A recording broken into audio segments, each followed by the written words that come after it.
Assalamualaikum warahmatullahi wabarakatuh. Waalaikumsalam warahmatullahi wabarakatuh. Bismillahirrahmanirrahim. Alhamdulillahi rabbil alamin. Wassalatu wassalamu ala ashrafil anbiya'i wal mursalin, Sayyidina wa maulana Muhammadin wa ala alihi wa ashabihi al-mujahidin at-tahirin, amma ba'du. Saudara-saudara kaum muslimin seiman dan sekeyakinan yang berbahagia, pada suatu hari seketika sedang berkumpul dengan para sahabat, Rasulullah pernah memberikan peringatan. Beliau bersabda, yushiku an tada'a alaikumul umamu kama tada'al akalatu ala qas'atiha. Pada suatu saat nanti akan datang di tengah-tengah kamu, wahai umat Islam, di mana orang-orang lain di sekeliling kamu akan bersatu mengerubungi kamu seperti bersatunya orang-orang mengerubungi makanan di atas meja hidangan.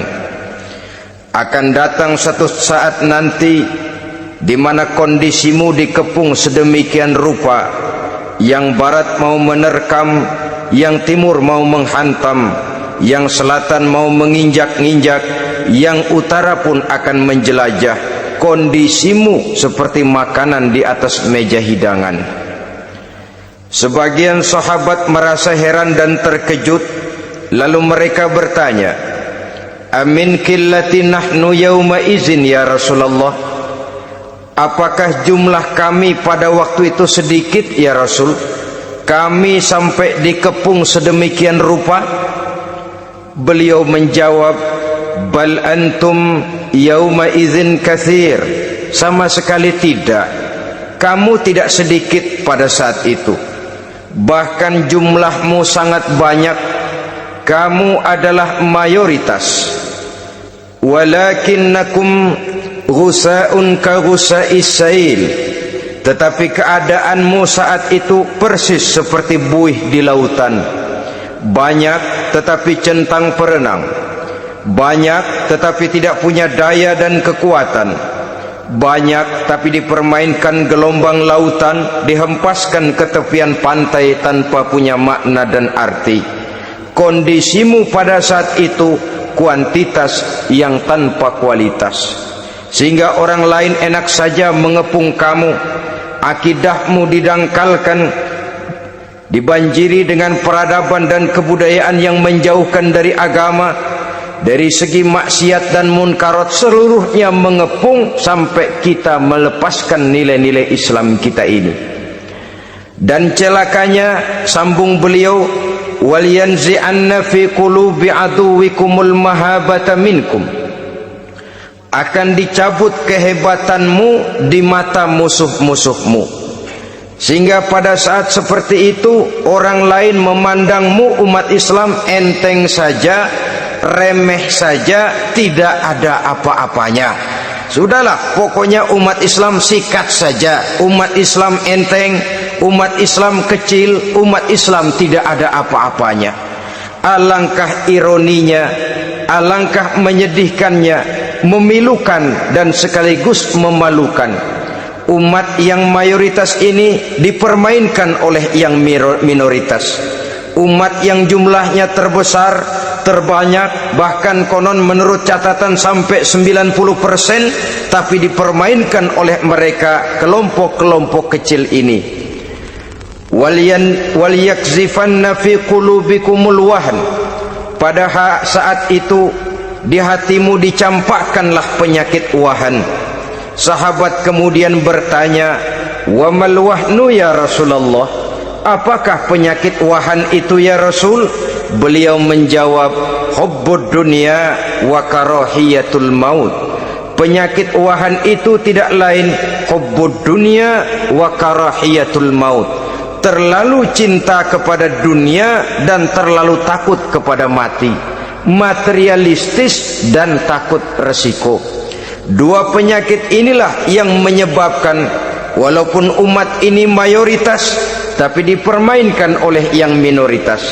Walaupun dia golongan terbesar, tapi nasibnya seperti makanan di atas meja makan.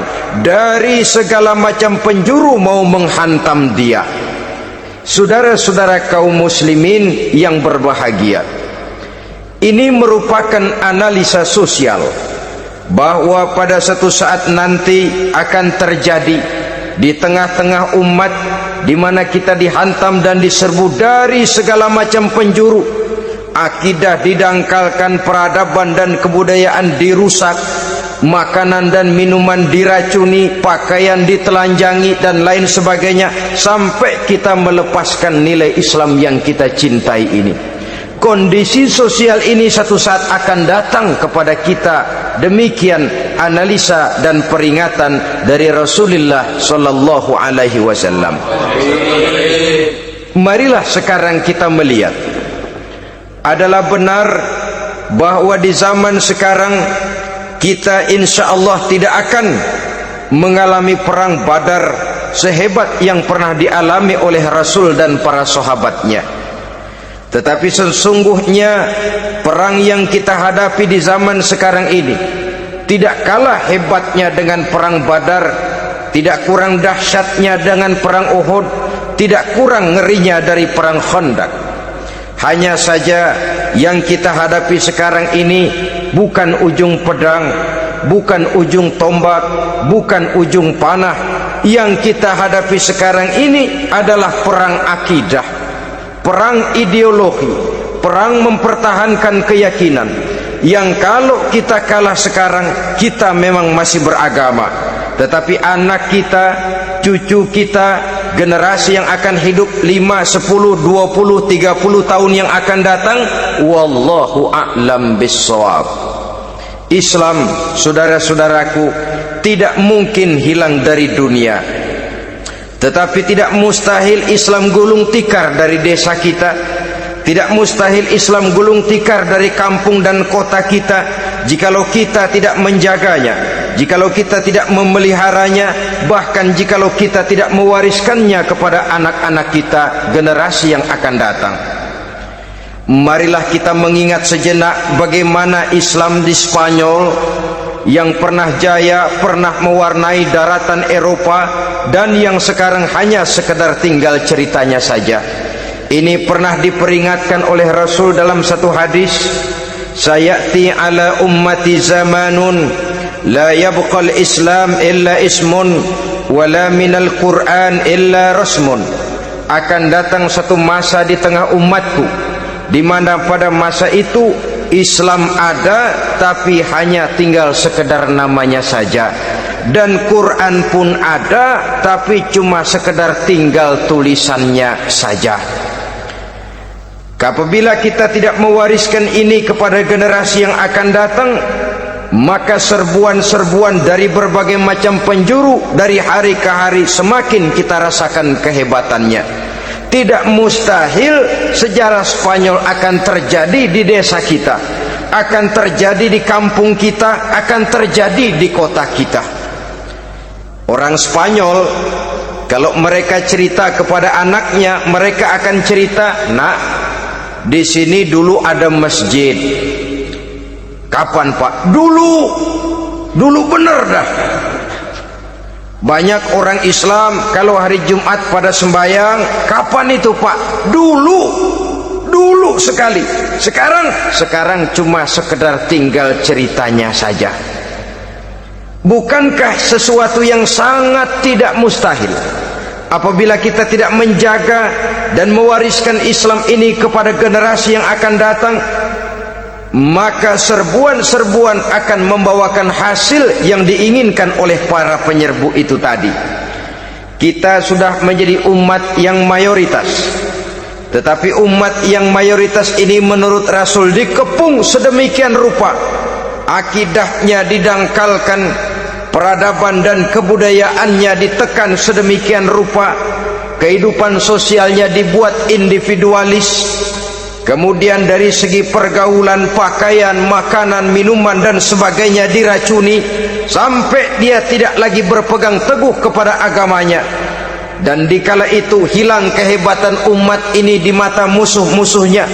Orang lain memandang kita ringan saja, enteng saja, satu umat yang sudah kehilangan wibawa.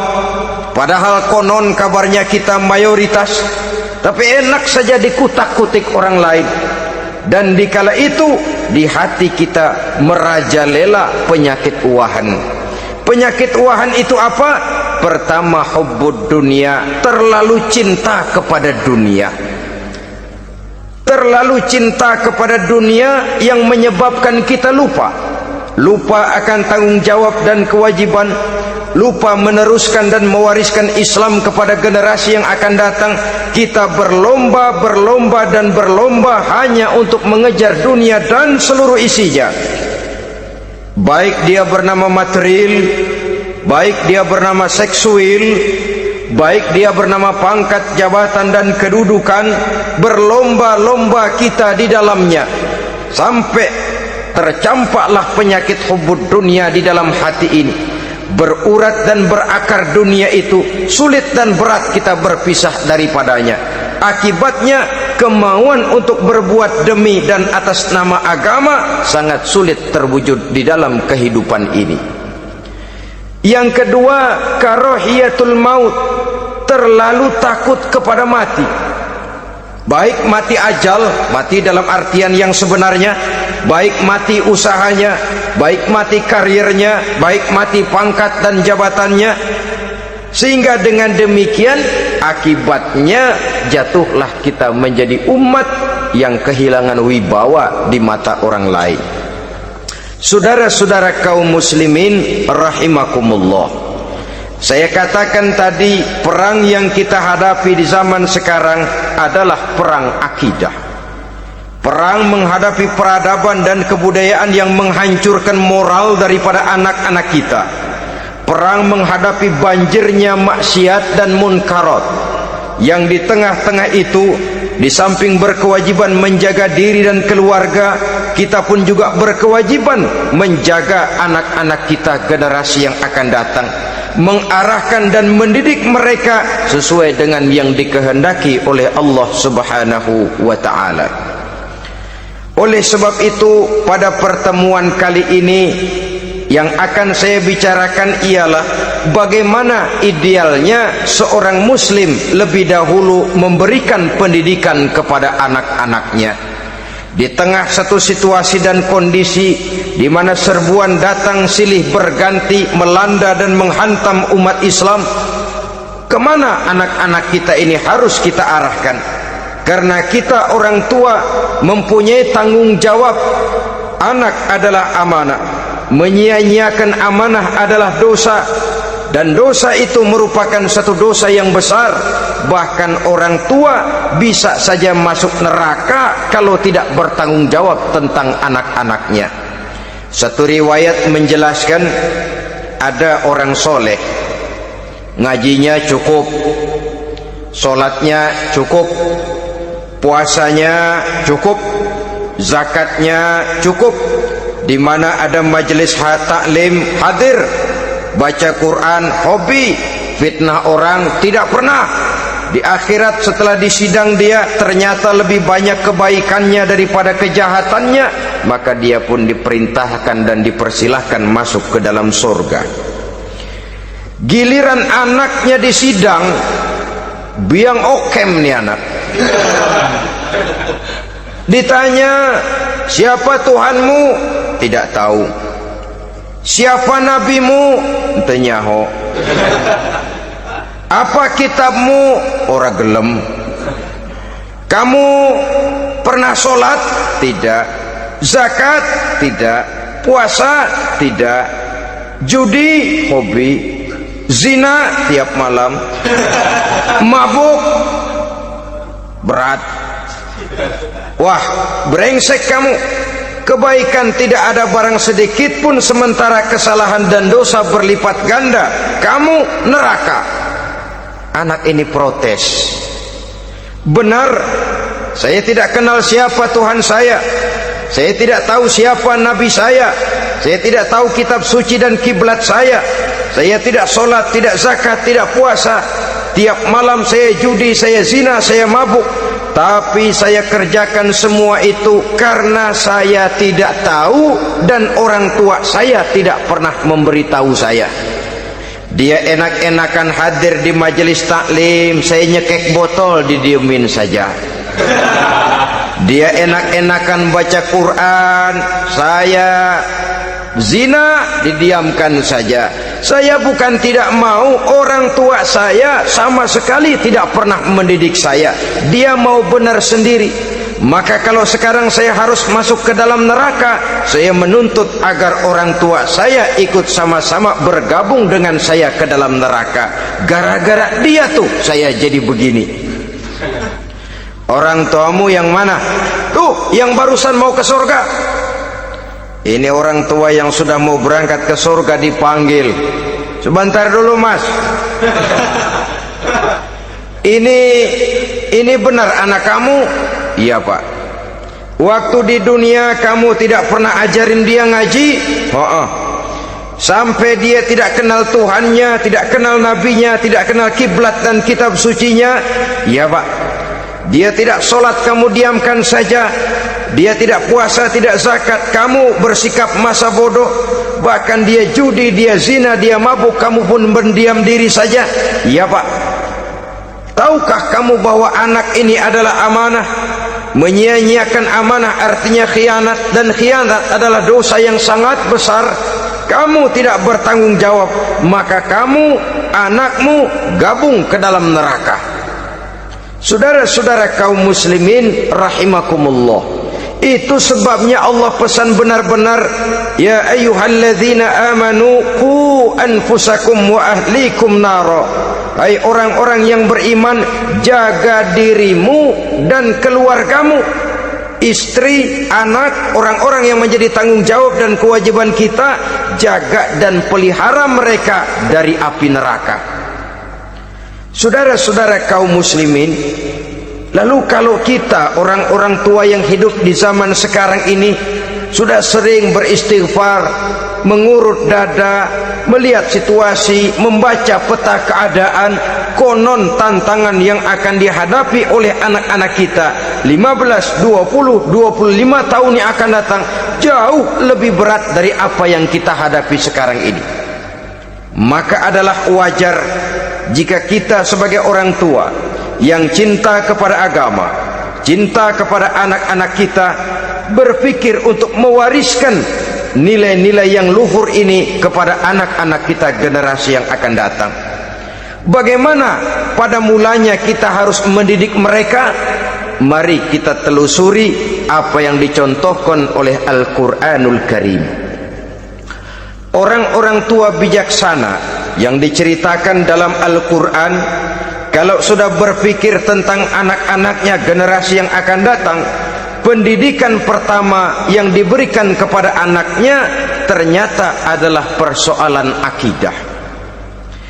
Nabi Ibrahim, pertanyaan yang paling merisaukan beliau buat anak cucunya ialah, ma ta'buduna min ba'di. Saudara bisa lihat surah Al-Baqarah ayat 133. Anak-anakku, kalau pada satu saat nanti aku, ayahmu ini sudah tidak ada lagi, meninggalkan kamu semua, meninggalkan kehidupan dunia ini, ma ta'buduna min ba'di, apa yang akan kamu sembah nak kalau ayah sudah tidak ada lagi? Jikalau ayahmu sekarang masih rajin ke masjid, melakukan rukuk dan sujud, i'tikaf dan membaca Quran, kalau satu saat ayahmu meninggalkan dunia ini, masihkah engkau mau ke dalam masjid? Masihkah engkau rukuk dan sujud? Masihkah engkau i'tikaf? Ma ta'buduna min ba'di, apa yang akan kamu sembah kalau aku ayahmu tidak ada lagi nak? Ditanamkan bukan hanya keyakinan bertauhid, sekaligus juga menyembah kepada Allah yang kita yakinkan dengan tauhid itu tadi. Bukankah berbeda dengan kita kebanyakan orang tua sekarang? Kita tidak pernah berpikir ma ta'buduna min ba'di. Kalau bapak tidak ada, kamu nyembah apa nak? Kita orang tua sekarang pagi-pagi malah berpikir ma ta'kuluna min ba'di. Kalau bapak enggak ada, kamu nanti makan apa nak? Bukan nyembah apa yang kita pertanyakan, bukan nyembah apa yang kita khawatirkan, makan apa nak? Maka yang dicari lalu sekolah-sekolah yang bonafit, yang tidak peduli apakah itu merusak imannya, mematikan akidahnya, menghancurkan keyakinannya. Yang penting ada jaminan hari depan bisa dapat lapangan kerja. Akibatnya berduyun-duyun orang-orang tua muslim menyekolahkan anaknya di sekolah-sekolah yang bukan Islam, yang nyata-nyata membahayakan akidahnya, dididik dengan kultur dan budaya yang bertentangan dengan nilai-nilai agamanya. Bukankah ini berarti merelakan anak untuk dikafirkan? Bukankah ini artinya menyerahkan anak untuk ditulis menurut selera para pendidik yang tidak sesuai dengan nilai akidah yang dimilikinya? Mengapa kita tidak berpikir seperti Nabi Ibrahim yang sebelum memberikan pendidikan kecerdasan, sebelum pendidikan matematika, IPS, PSPB dan disiplin ilmu lainnya, yang pertama ditanamkan ma ta'buduna min ba'di. Kalau ayahmu tidak ada, kamu menyembah apa nak? Menyembah Allah apa nanti malah menyembah harta? Menyembah Allah apa nanti malah mendewa-dewakan pangkat dan jabatan? Menyembah Allah apa malah nanti menyembah alam? Itu yang dikhawatirkan Nabi Ibrahim kepada generasi yang akan datang. Dan itu saudara-saudara yang seharusnya mengkhawatirkan kita kepada anak-anak kita, generasi yang akan datang. Lihatlah serbuan akidah di zaman sekarang ini. Dimanfaatkan kemiskinan kita umat Islam. Diberikan kita tawaran berupa beras, pakaian, obat-obatan, kalau perlu beasiswa, asal bisa melepaskan keislaman kita ini. Bertahap, sedikit demi sedikit, step by step, shibran bi shibrin wa zira'an bi zira'in. Dan harus saya ingatkan, orang di zaman sekarang tidak mungkin menghantam Islam secara frontal.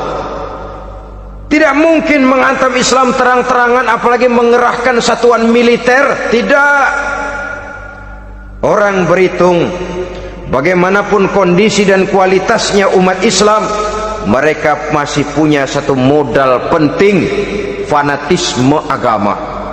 Kalau ini disulut, api jihad segera berkobar, dan hanya maut yang bisa menghentikan orang yang dibakar dengan semangat jihad. Orang tahu itu. Betapa Uni Soviet kedodoran menghadapi mujahidin Afghanistan yang disulut oleh semangat jihad yang berkobar dengan persenjataan yang primitif ketimbang persenjataan Uni Soviet. Entah mereka pantang surut mundur ke belakang. Jadi jangan mimpi bahwa orang mau menghantam Islam ini dengan melarang pengajian, meruntuhkan masjid, menyegel pondok pesantren. Tidak. Melarang orang sholat. Tidak. Kalau perlu masjid diperbanyak, musola diperbesar. Tapi bikin itu masjid seperti museum, besar, megah, mercusuar, tapi bikin seperti museum. Tempat orang kagum, tempat orang memuji, tapi sunyi dari nilai-nilai ibadah. Saudara-saudara kaum muslimin, untuk sampai kepada penghantaman akidah, jalan yang paling mudah dirintis sekarang ini secara bertahap dan sistematis, memisahkan umat Islam dari Islamnya. Biarkan mereka bernama muslim. Biarkan di atas kartu penduduknya tertulis agama Islam, tapi tanamkan budaya-budaya yang menyebabkan cara bergaul mereka, cara berumah tangga mereka, cara bertetangga mereka, sampai kepada cara mereka berpakaian, cara mereka bergaul, cara mereka makan dan minum, cara mereka mendidik dan menyekolahkan anak sama sekali tidak lagi mencerminkan nilai-nilai yang islami. Itu sudah satu usaha yang paling praktis, memisahkan umat Islam dengan Islamnya. Kalau sadarlah kita ke arah ini usaha orang di zaman sekarang, maka yang harus pertama kita tanamkan kepada anak-anak kita, didik mereka dengan jiwa tauhid yang mengkristal di dalam batinnya, meresap sampai ke tulang sumsumnya, yang tidak akan sampai pun nyawa berpisah dari badannya. Akidah itu tidak akan berpisah dari hatinya. Bahkan dia sanggup dengan tegar berkata, lebih baik saya melarat karena mempertahankan iman daripada hidup mewah dengan menjual akidah. Satu khittah, satu garis kehidupan yang perlu kita wariskan kepada anak-anak kita, generasi yang akan datang. Dahulu ada satu tradisi, saudara-saudara, kalau anak gadis kita dilamar orang lalu bertanya, anakmu mau ngelamar gadis saya, apa sudah khotam Quran berapa kali? Apa sudah bisa baca kitab macam-macam dan lain sebagainya? Sehingga lahirlah satu kebanggaan. Apapun motifnya, tapi pertanyaan semacam ini zaman sekarang sudah langka. Paling-paling yang ditanya kalau anaknya dilamar orang, anakmu kerja di mana? Gajinya sebulan berapa? Kendaraannya bebek apa soang apa-apa? Itu yang kita pertanyakan, berkisar di seputar materi, kerja, job, status sosial dan lain sebagainya. Perkara bisa baca Quran atau tidak nomor 18. Perkara sembahyangnya rajin apa tidak nomor 36. Saudara hadirin, akibatnya terjadi pergeseran nilai. Maka mendidik anak menurut tuntunan Quran adalah seperti yang diberikan contoh oleh Luqmanul Hakim, yang diceritakan dalam surah Luqman mulai ayat 11 dan selanjutnya. Apa pendidikan pertama yang harus kita berikan kepada anak? Pertama, ya bunayya la tusyrik billah. Wahai anakku, jangan sekali-kali engkau menyekutukan Allah. Nak, jaga tauhid, pelihara iman, mantapkan akidah. Ini dasar yang pertama. Belum lagi anak mengenal berbagai macam disiplin ilmu, yang pertama ditanamkan tauhid. Ini yang mendasari kehidupan. Ini yang akan menjadi mewarnai dan menjadi warna dari kepribadian seseorang. Sentuhan jiwa tauhid di dalam diri si anak. Belum lagi sempat dia kenal yang lain. Yang pertama yang kita tanamkan, kita wariskan, kita berikan, la tusyrik billah. Jangan sekali-kali menyekutukan Allah. Nah, kalau ini sudah tertanam, ini sudah merupakan satu fondasi yang kuat. Selebihnya nanti tinggal melihat bakat si anak, kemana dia harus dididik ini. Yang terpenting nilai iman lebih dahulu tanamkan. Dan untuk menghancurkan nilai keimanan, saudara-saudara, saya katakan, ingatkan kepada hadis di awal tadi, dikepung kita dari berbagai macam penjuru agar bila bisa melepaskan nilai-nilai iman dan keyakinan. Proses pendangkalan akidah, ditanamkan keraguan kepada agama, ditanamkan rasa malu beragama, sholat malu, baca Quran malu, berangkat ke masjid malu, pakai jilbab malu. Ditanamkan rasa malu beragama, sehingga bertahap sedikit demi sedikit kita mulai berpisah dengan kehidupan beragama. Ditanamkan hal yang sedemikian rupa dari berbagai macam penjuru. Dihantam akidah, akidah kuat, dihantam dari segi peradaban dan kebudayaan. Diperbanyaklah peradaban dan kebudayaan yang bukan mendekatkan kita dengan agama, malah mendekatkan kita dengan neraka, menjauhkan kita dari agama, menjauhkan kita dari nilai-nilai luhur yang diwariskan oleh orang-orang tua kita terdahulu. adalah kewajiban kita yang pertama, mendidik anak, menanamkan roh, jiwa dan semangat tauhid di dalam diri mereka. Saudara-saudara kaum muslimin rahimakumullah, kenapa kita lebih dahulukan menanamkan jiwa, roh dan semangat tauhid ini kepada anak-anak kita?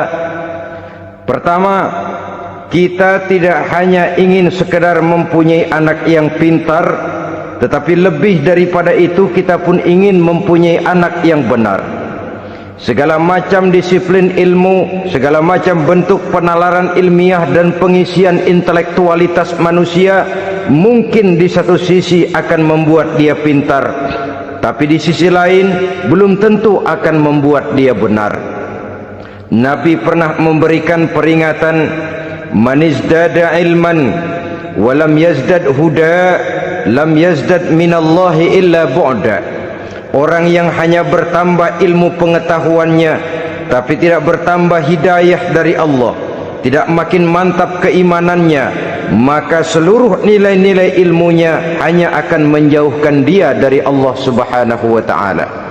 Dan adalah lebih merupakan azab daripada nikmat kalau kita diberikan ilmu pengetahuan yang hanya akan menyebabkan kita semakin jauh dari Allah Subhanahu wa ta'ala. Yang kedua, sesungguhnya roh, jiwa dan semangat tauhid yang melekat dalam diri anak pada puncaknya akan melahirkan satu disiplin murni yang tumbuh dari dalam dirinya sendiri, di mana si anak dalam kehidupannya merasakan dimanapun dia berada, kemanapun dia pergi, ia selalu merasakan kehadiran Allah dekat dalam hidupnya. Ia sadar sesadar-sadarnya bahwa tidak ada satu perbuatan yang bagaimanapun kecilnya yang bisa disembunyikan dari kekuasaan Allah Subhanahu wa ta'ala. Yang ketiga, dengan penanaman roh, jiwa dan semangat iman ini, maka diharapkan anak-anak nanti pada pertumbuhannya sanggup mengendalikan hawa nafsunya. Dengan kata lain, bahwa penanaman jiwa tauhid, penanaman roh dan semangat keimanan ini merupakan kondisi dasar yang harus dilakukan sebelum yang lain-lainnya.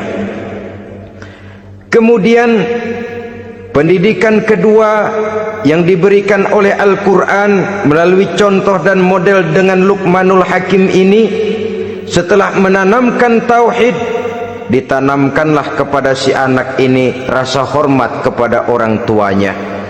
Wa wassaynal insana biwalidayhi, dan kami wasiatkan kepada manusia untuk berbakti kepada ibu bapaknya.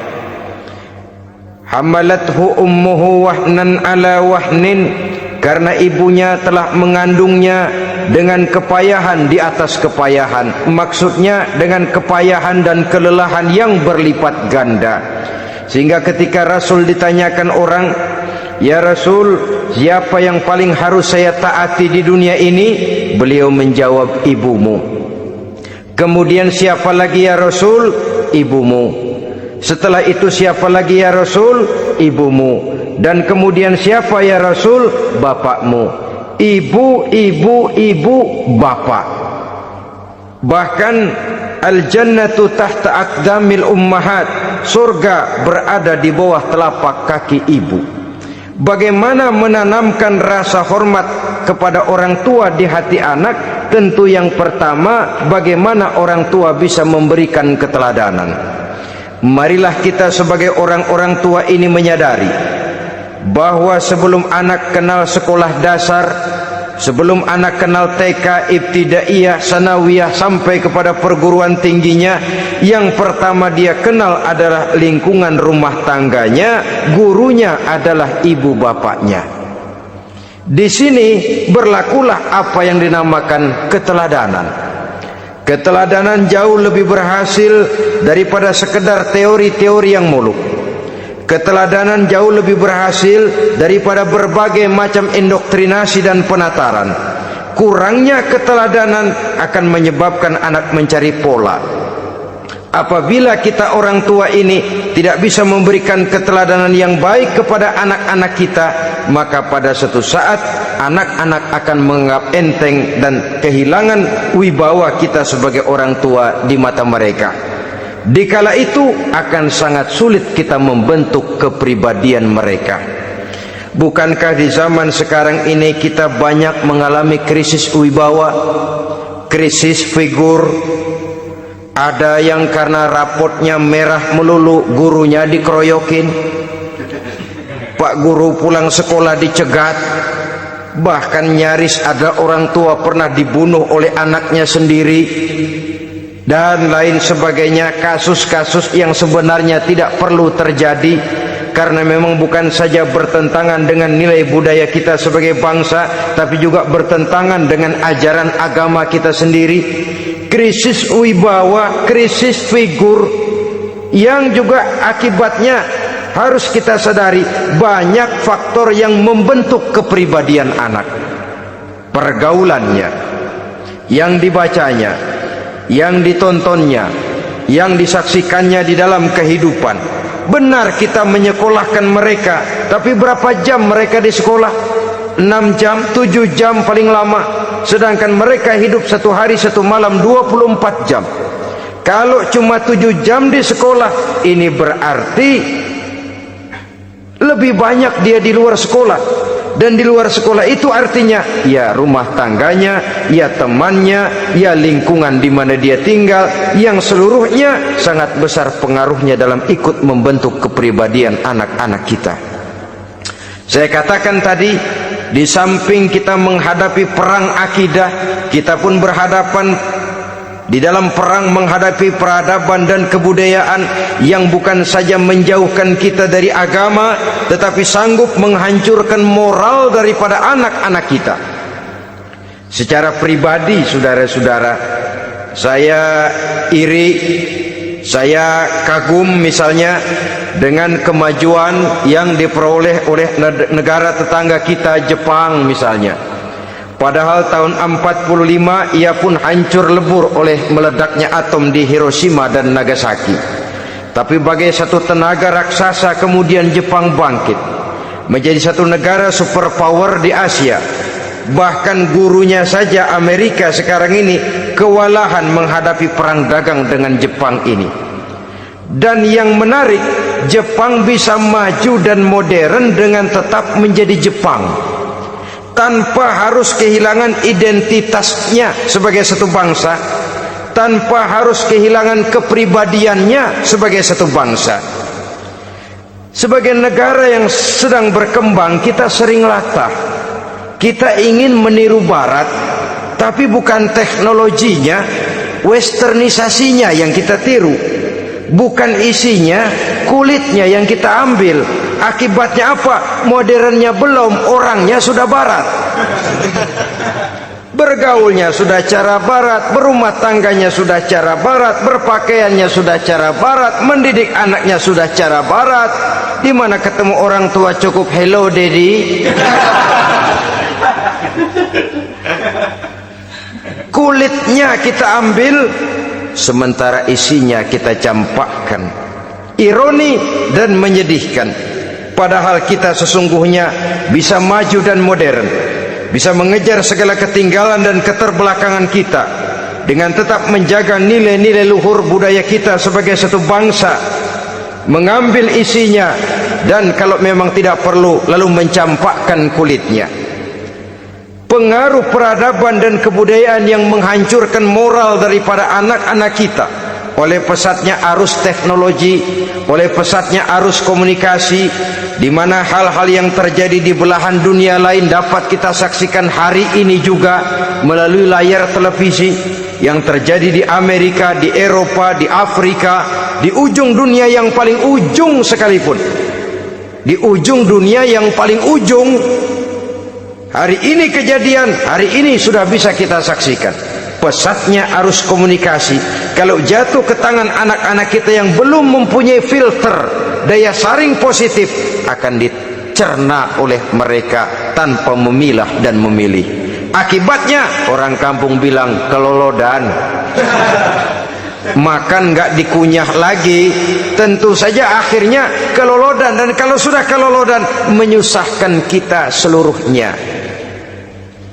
Oleh karena itu budaya menghormati orang tua perlu dijaga, perlu dipelihara dan diwariskan kepada anak-anak kita. Tali silaturahmi sehingga ada respeknya kepada orang tuanya. Jangan bapaknya dianggap CS, ibunya dianggap CS, kakeknya dianggap CS. Hilang rasa respek, hilang rasa menghormati. Sementara orang tua sendiri tidak bisa memberikan keteladanan, kurang mendapat perhatian dan lain sebagainya. Apalagi kalau baik ibu maupun bapak adalah orang-orang karier yang setiap hari sibuk menghadapi tugas masing-masing.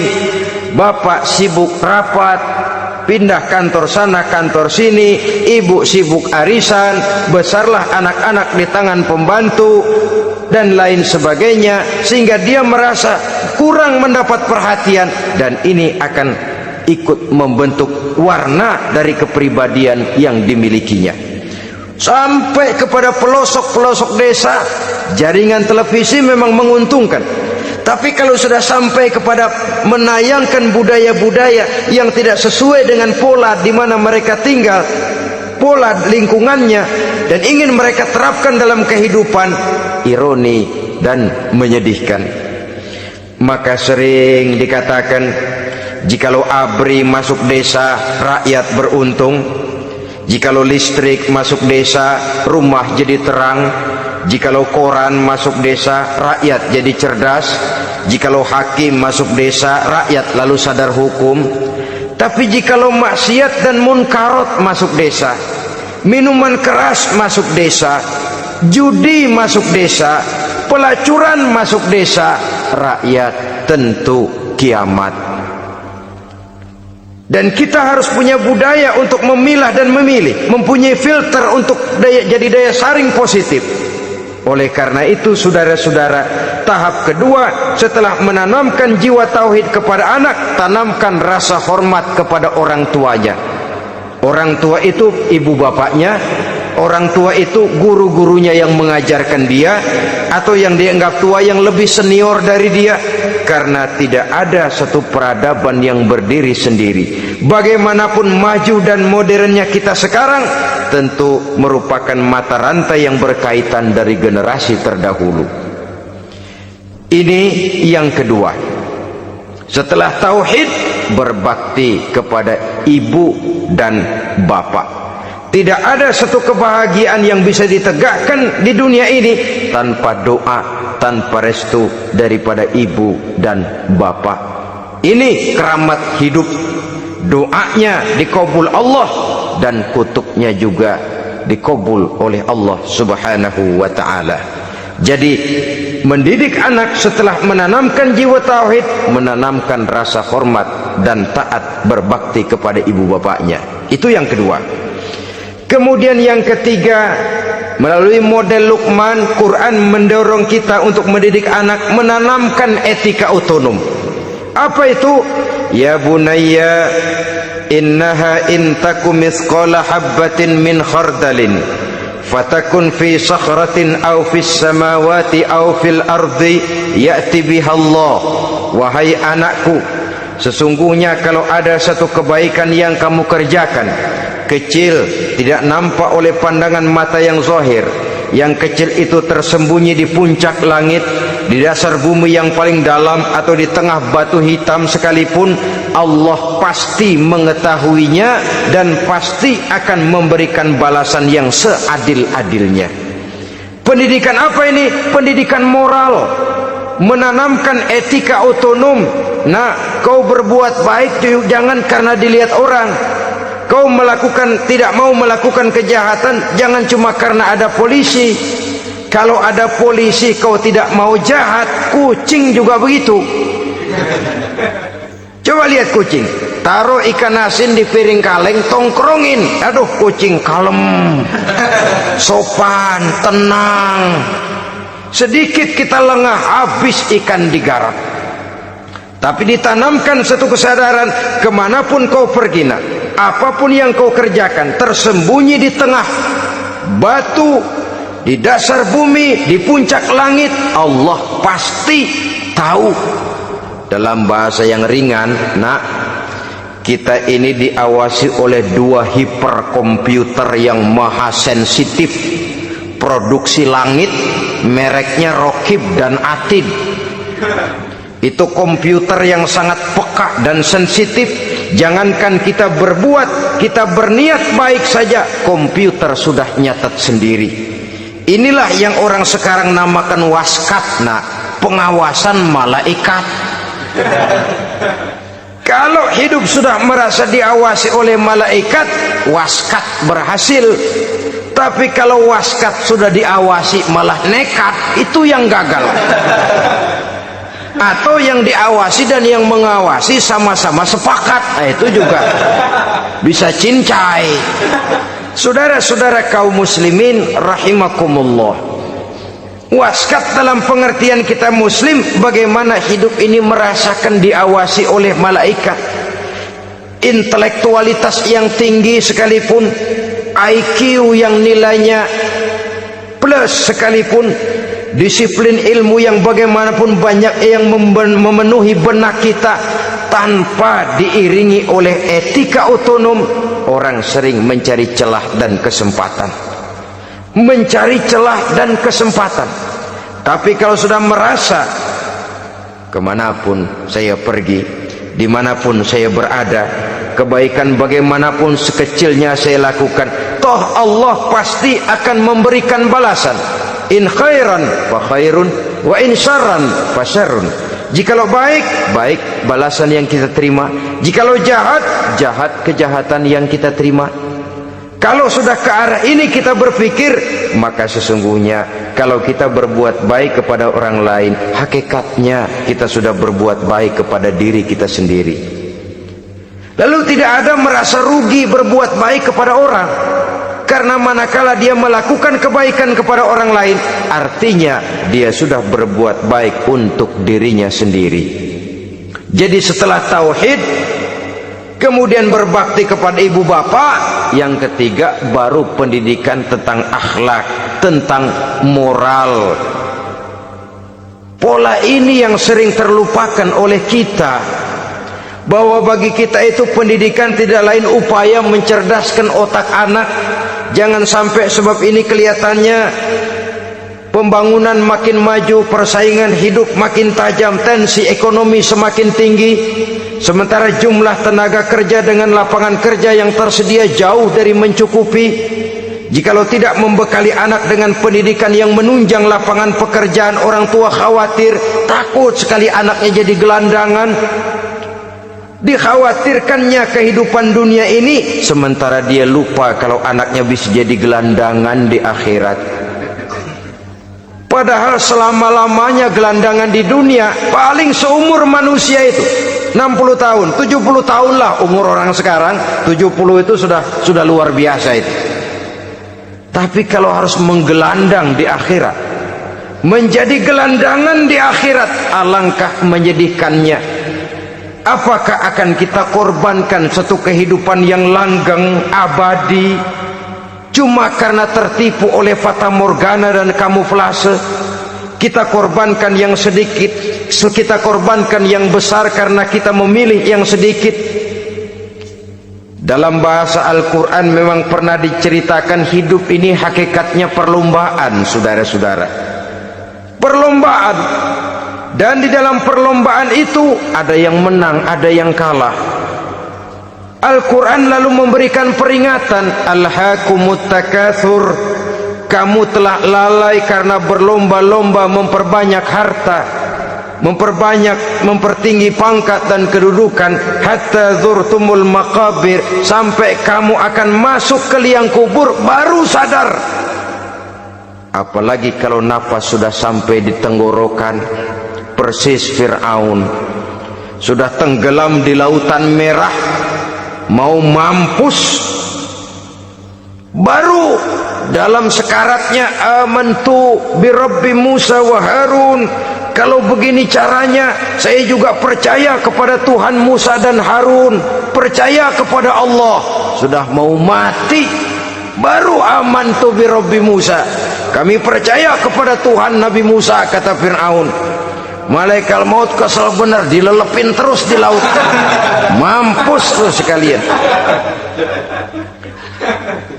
Hidup ini memang kita berlomba dengan waktu, berlomba dengan umur, berlomba dengan tenaga, berlomba dengan tetangga. Yang jangankan kita sampai mundur, berhenti saja sejenak, kita akan ditinggalkan oleh yang lain. Tiada kata mundur, bahkan tiada kata berhenti. Sekali kita melangkah, melangkahlah terus. Tapi berlombalah seperti yang dikehendaki Quran, fastabiqul khairat. Berlomba-lombalah di dalam kebajikan. Jangan berlomba-lomba di dalam kemaksiatan, kemunkaran, kejahatan. Berlombalah dalam urusan kebaikan.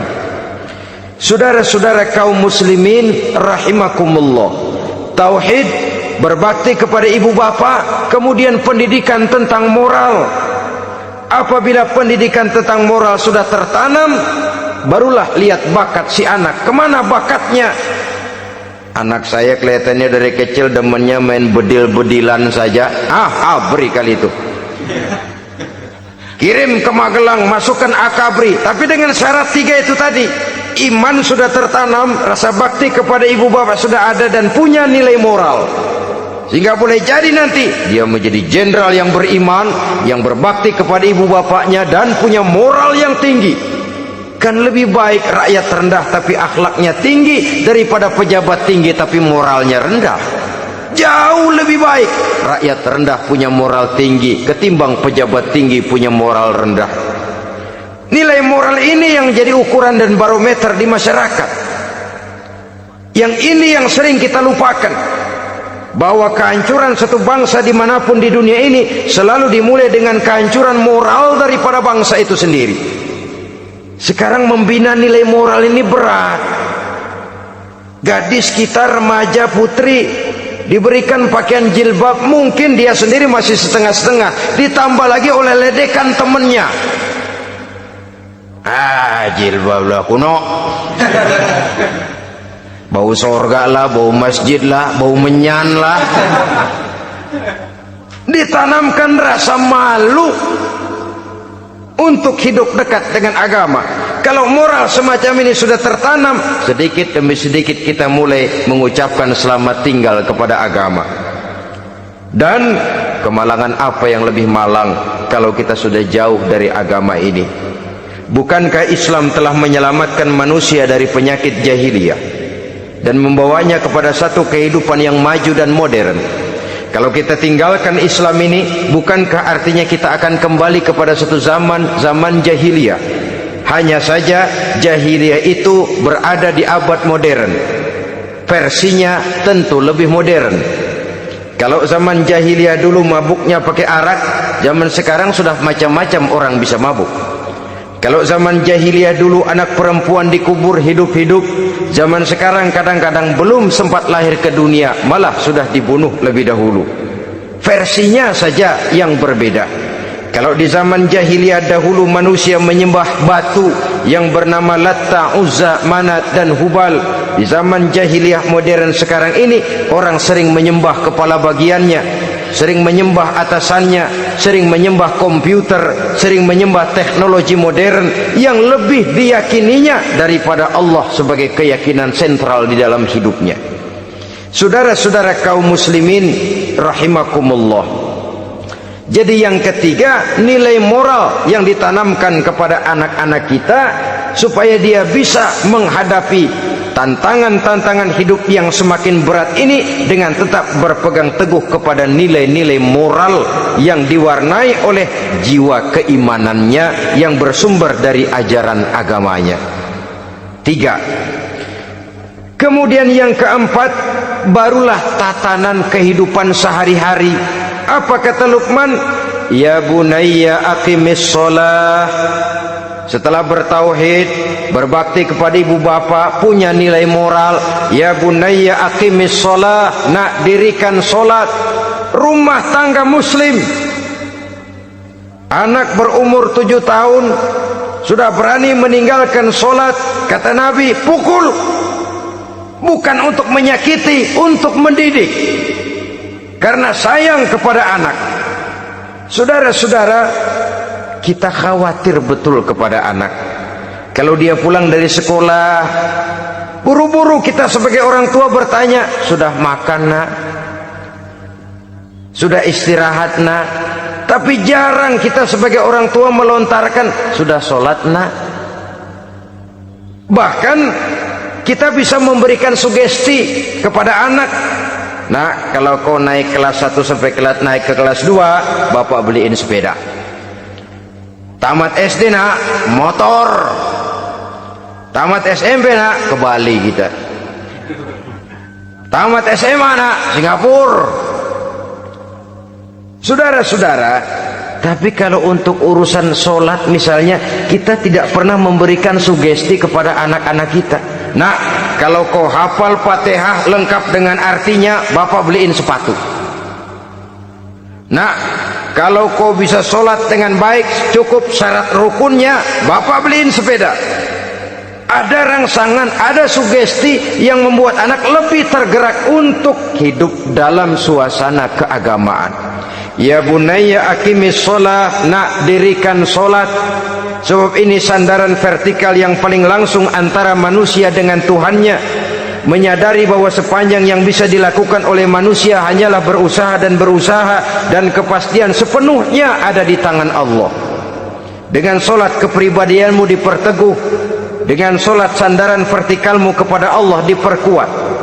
Dan pada waktunya nanti Al-Quran memberikan bimbingan, hendaklah minta tolong kepada Allah dengan sabar dan tetap mendirikan solat. Ya bunayya aqimis sholat.